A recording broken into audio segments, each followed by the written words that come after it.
Hai Sobat Egi Movie, apa kabar kalian? Semoga kalian selalu sehat ya. Kali ini Egi akan membahas alur cerita film yang berjudul Oliver Twist. Film ini dirilis pada tahun 2005, dibintangi oleh Barney Clark, Ben Kingsley, Mark Strong, dan masih banyak aktris dan aktor terkenal lainnya. By the way, film ini sangat Mimin rekomendasikan untuk ditonton secara langsung, karena memiliki alur yang sangat-sangat mengharukan. Percaya deh, pas Mimin nonton film ini, Mimin gak berhenti-hentinya netesin air mata, karena sangat tersentuh, dan sedih saat lihat perjalanan hidup anak kecil yang bernama Oliver Twist, yang penuh dengan banyak cobaan. Semoga cara Mimin menyampaikan alur ceritanya, filmnya juga bisa kalian dapatkan ya. Oke guys, tanpa terlalu banyak spoiler di awal, yuk langsung aja kita masuk ke alur ceritanya.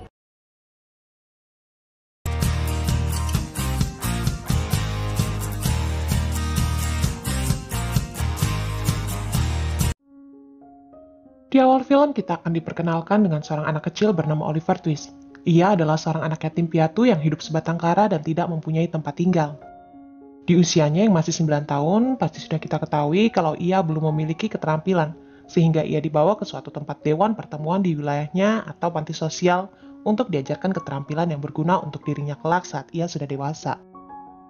Di pertemuan itu nampaknya para anggota dewan hanya umurnya saja yang sudah tua, tapi kelakuannya jauh dari kata dewasa, di mana mereka terlihat malah mencemooh, melecehkan, dan menertawakan Oliver, sehingga anak kecil yang tidak tahu apa-apa itu hanya bisa terdiam dan menangis haru.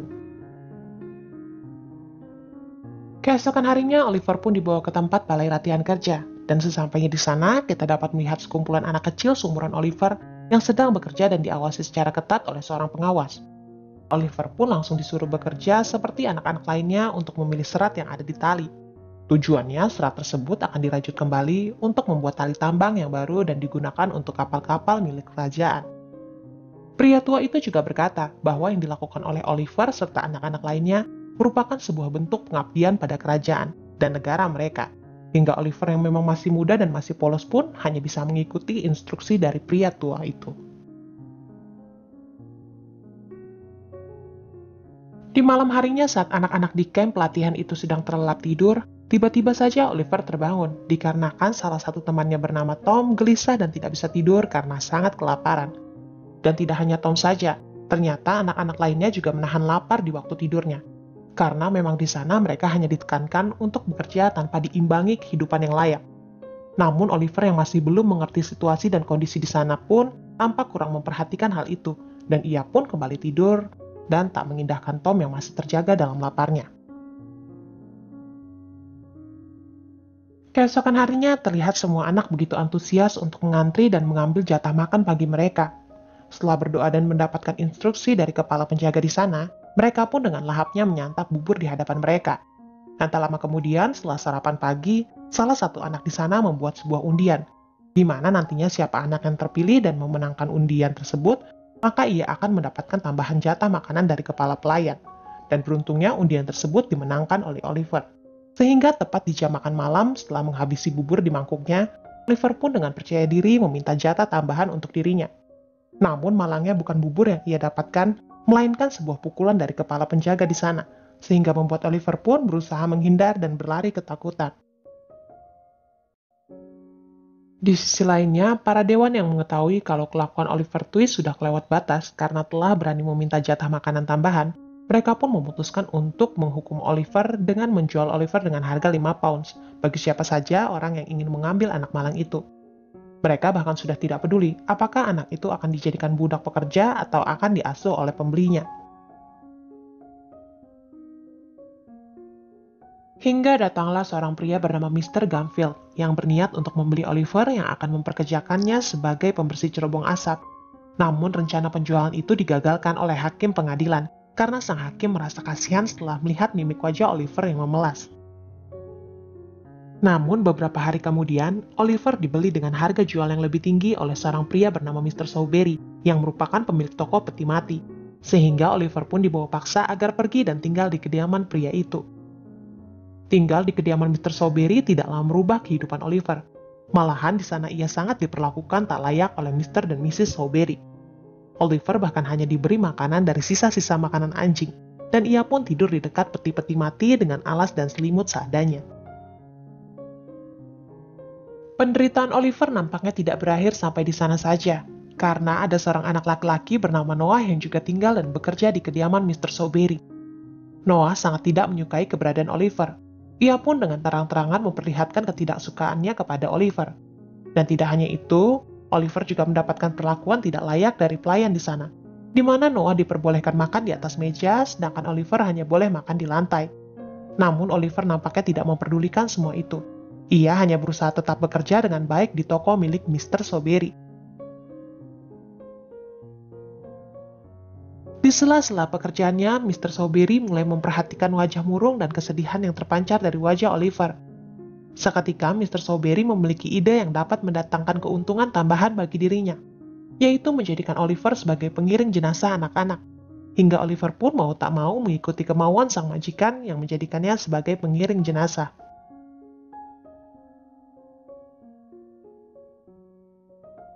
Di scene lainnya saat makan siang, Noah yang terlihat sangat tidak suka dengan kehadiran Oliver, ia pun kembali mengolok-olok dan merendahkan Oliver. Namun Oliver dengan sabarnya mengabaikan dan tidak memperdulikan semua perkataan itu.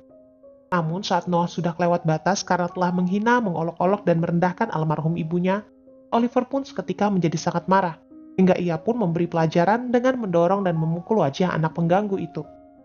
Singkat cerita, karena ulahnya, Oliver pun mendapatkan hukuman dari Mr. Soberry dengan dipukul memakai tongkat kayu. Meskipun Oliver berusaha menjelaskan titik jelasnya, namun karena Noah yang sangat pintar berbohong dan membalikan fakta, hingga pada akhirnya Oliver lah yang mendapatkan hukuman atas pembelaan dirinya. Keesokan harinya, Oliver yang sudah tidak tahan dengan perlakuan yang ia dapat, ia pun secara diam-diam kabur dari kediaman Mr. Soberry. Di perjalanannya, saat ia sedang beristirahat dan sedang duduk di atas sebuah batu, Oliver melihat petunjuk arah menuju ke kota London. Karena Oliver memang belum memiliki tujuan pasti, ia pun lantas memutuskan untuk mengikuti jalan tersebut, yang arahnya menuju ke kota London. Ditemani dengan hujan dan panas, Oliver pun menempuh perjalanannya. Hari demi hari ia lewati, dan perjalanan panjang sudah ia tempuh dengan langkahnya yang kecil. Hingga suatu saat di tengah perjalanan, Oliver melihat sebuah rumah. Ia pun berjalan menghampiri rumah itu, bermaksud meminta sedikit makanan kepada si pemilik tuan rumah. Namun malangnya bukan makanan yang ia dapat, dirinya malah diusir dengan cara yang sangat kasar oleh pemilik rumah itu.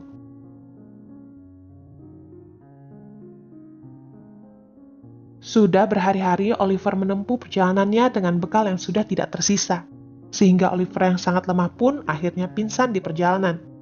Beruntungnya ada seorang wanita tua yang baik hati mau menolongnya, sehingga ia pun memberikan Oliver makanan yang masih hangat dan tempat bernaung agar Oliver bisa beristirahat.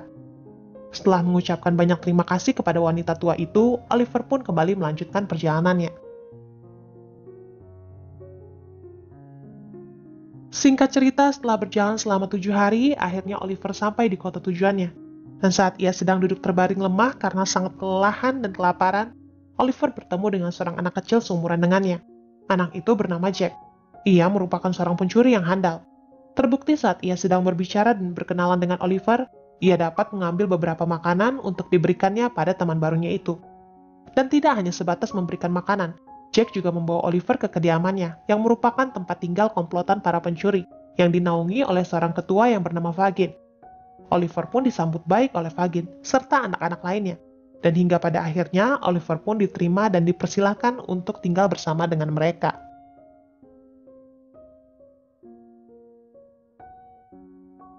Setelah beberapa hari tinggal di kediaman para pencuri, Oliver pun mulai diajarkan tips dan trik cara mencopet. Oliver yang merasa nyaman dan tidak ada pilihan lain pun akhirnya membaur dan mengikuti instruksi dari Fagin untuk pergi mencopet. Bersama dengan kedua temannya, Oliver pun ditugaskan untuk menjalankan misi pencopetan pertamanya. Namun sayangnya saat kedua temannya melancarkan aksi mereka, ada seseorang pemilik toko yang melihat kejadian itu, hingga pria itu pun mengejar dan meneriaki ketiga anak itu. Karena Oliver yang paling kecil di antara ketiga anak itu, larinya pun lebih lambat dibandingkan dengan yang lainnya. Hingga pada akhirnya, Oliver lah yang dikejar massa dan dihajar oleh seorang pria yang membuat Oliver seketika jatuh tak berdaya.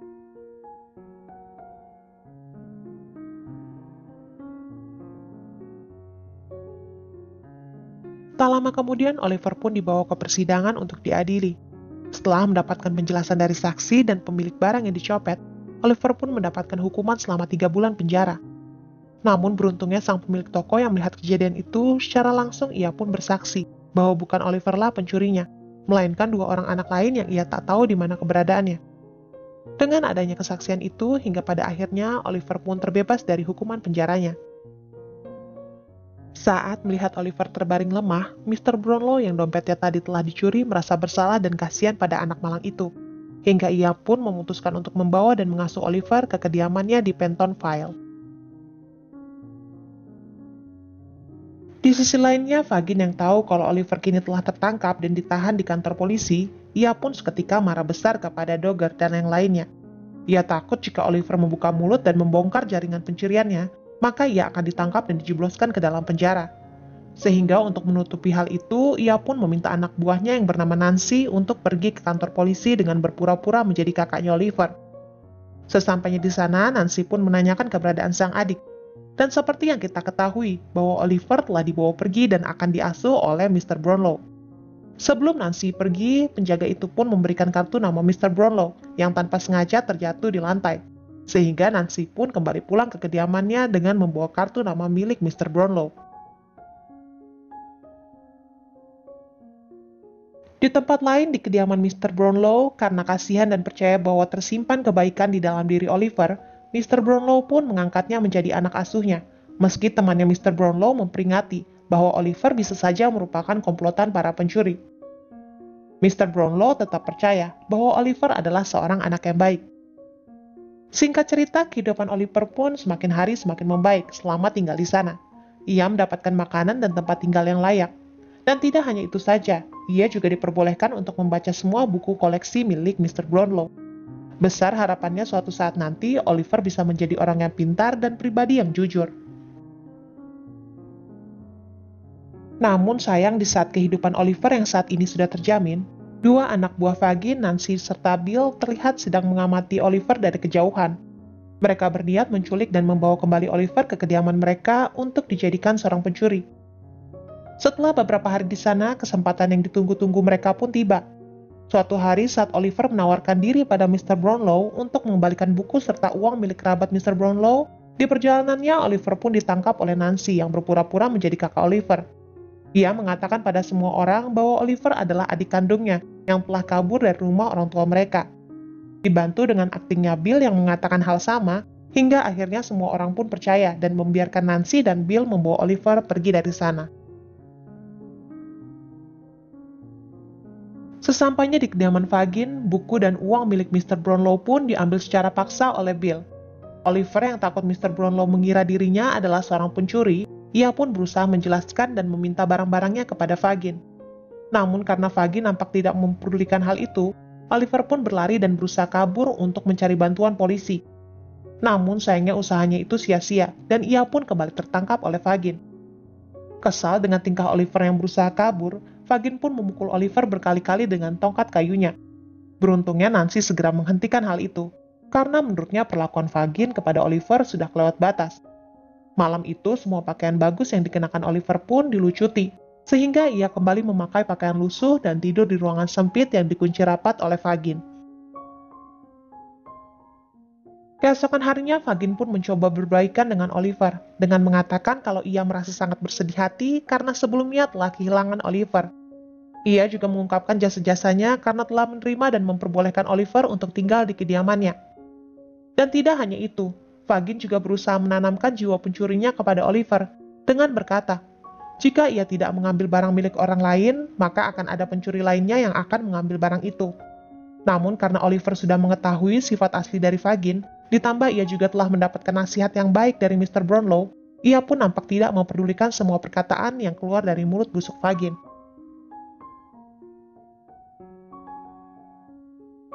Suatu malam atas rencana Bill dan Fagin, Oliver pun dibawa ke suatu kediaman komplotan pencuri lainnya. Di sana mereka terlihat sedang menyiapkan beberapa senjata tajam dan senjata api untuk melancarkan sebuah aksi perampokan. Ternyata malam itu mereka berencana untuk masuk dan merampok rumah milik Mr. Brownlow, dengan Oliver sebagai petunjuk jalannya. Oliver yang tidak tahu sama sekali rencana perampokan itu sebelumnya, ia pun terlihat menolak dan memberontak. Namun karena ia dipaksa dan juga diancam akan ditembak, maka dengan sangat terpaksa ia pun mengikuti semua instruksi dari Bill.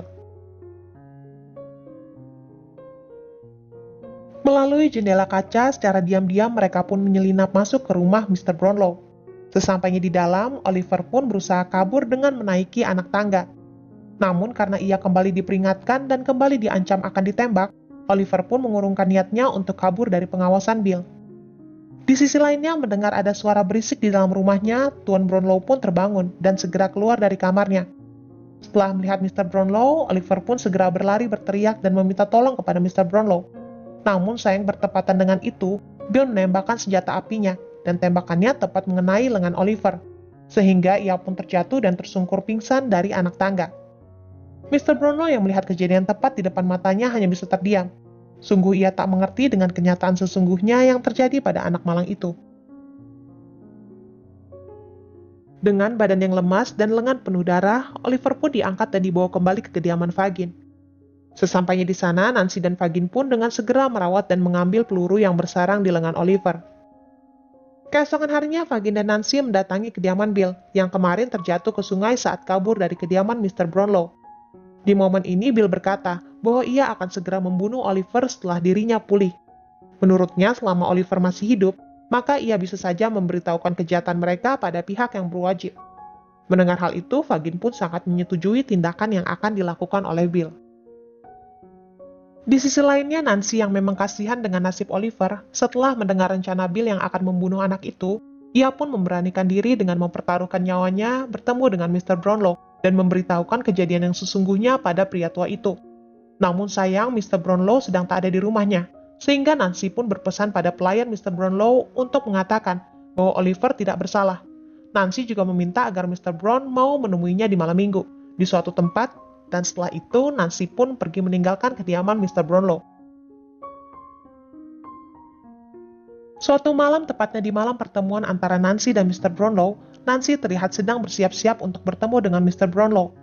Di sisi lainnya, Bill dan Fagin yang kebetulan melihat gerak-gerik Nancy yang akhir-akhir ini sedikit berubah dan mulai mencurigakan, Fagin pun segera meminta pada Dogger untuk terus memata-matai kemanapun Nancy pergi.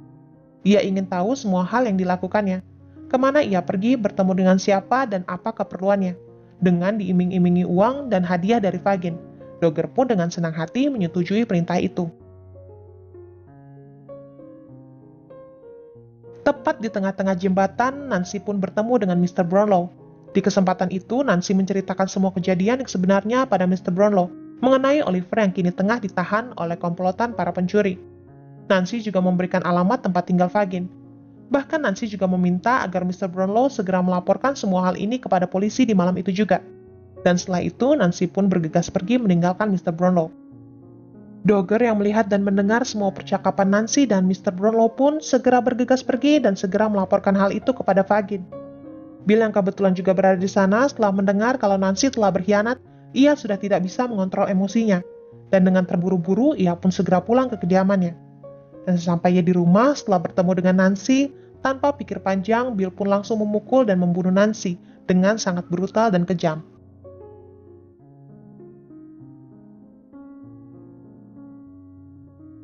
Di lain sisi, setelah mendengar informasi dari Dogger, Fagin meminta dan menginstruksikan kepada seluruh anak buahnya agar segera bergegas mengemasi barang-barang milik mereka, karena tidak lama lagi polisi akan segera datang menggeledah rumah dan menangkap mereka.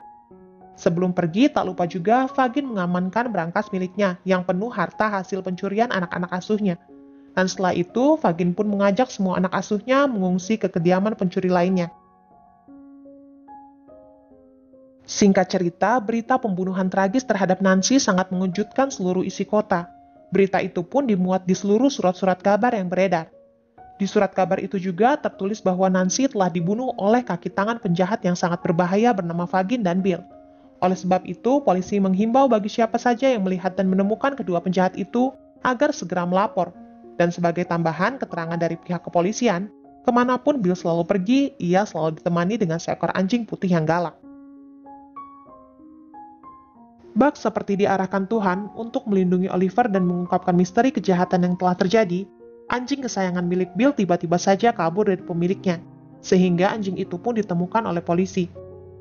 Mengetahui kalau anjing tersebut adalah milik Bill, si penjahat yang kini sedang menjadi buronan, pihak kepolisian dan para warga pun mengikuti jejak anjing itu, yang tentu saja jejak itu mengarah dan menuju tempat persembunyian komplotan para pencuri. Di sisi lainnya, Bill yang baru datang di kediaman Fagin yang baru, kedatangannya kali ini disambut dengan kurang baik oleh Fagin dan lainnya. Mereka berpikir saat ini pihak kepolisian sedang berfokus pada kasus pembunuhan Nancy. Jika Bill tetap berada di kediaman mereka, Fagin berpikir mereka juga akan tertangkap dan diseret dalam kasus pembunuhan tersebut. Namun Bill yang merasa kalau semua ini adalah tanggung jawab mereka bersama, Bill pun tak mau pergi dari kediaman para pencuri itu. Saat mereka sedang berbincang-bincang, anjing piaraan milik Bill pun datang mengikuti Bill dan berdiri tepat di depan rumahnya. Tentu saja anjing itu telah diikuti dan dijadikan petunjuk oleh pihak kepolisian dan para warga lainnya. Namun sayangnya sejauh ini para petugas itu belum tahu lokasi pasti tempat persembunyian Bill dan komplotannya berada. Bill yang mengetahui kalau anjing piaraannya terus mengikutinya, ia pun menyuruh Dogger untuk membunuh dan menyingkirkan anjing itu.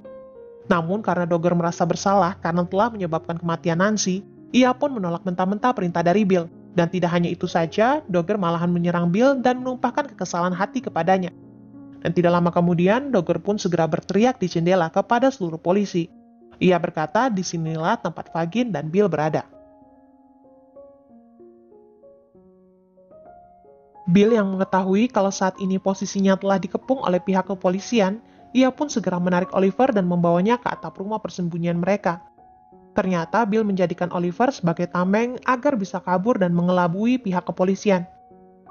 Di saat Bill sudah hampir lolos dari kejaran polisi, naasnya tali yang ia gunakan untuk menyeberang dari satu rumah ke rumah lainnya terlilit tepat di lehernya, sehingga Bill pun tewas tergantung tepat di atas sungai.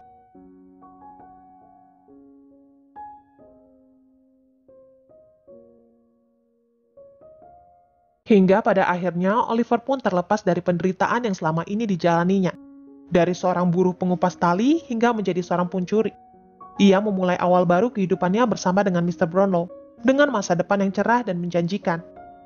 Saat ini mereka pun terlihat berbahagia dan bersama-sama merayakan keluarga baru mereka.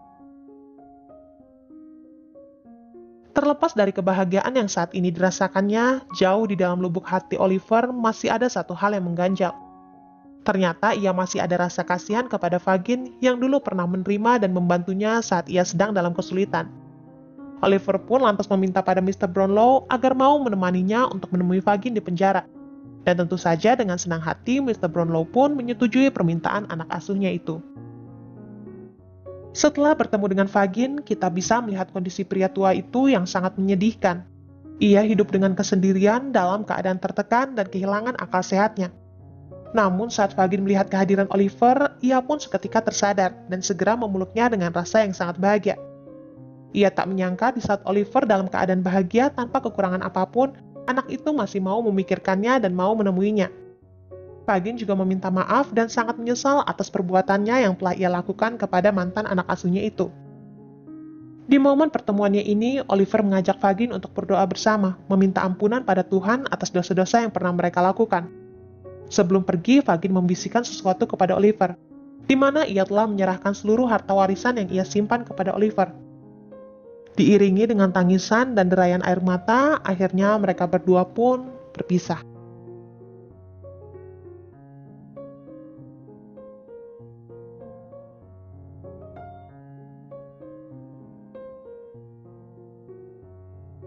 Oliver yang sedari kecil hidup sengsara dan tidak punya apa-apa, telah merasakan pahitnya kehidupan. Panas, hujan, kelaparan, sampai tidur di jalanan, semuanya pernah ia rasakan. Dengan tekad diiringi dengan kesabaran dan kejujuran, ia pun menuai hasil dari jerih payah yang selama ini dijalaninya. Hari ini ia pun menyongsong hidup baru dengan kebahagiaan dan ketenangan menantinya. Film pun selesai.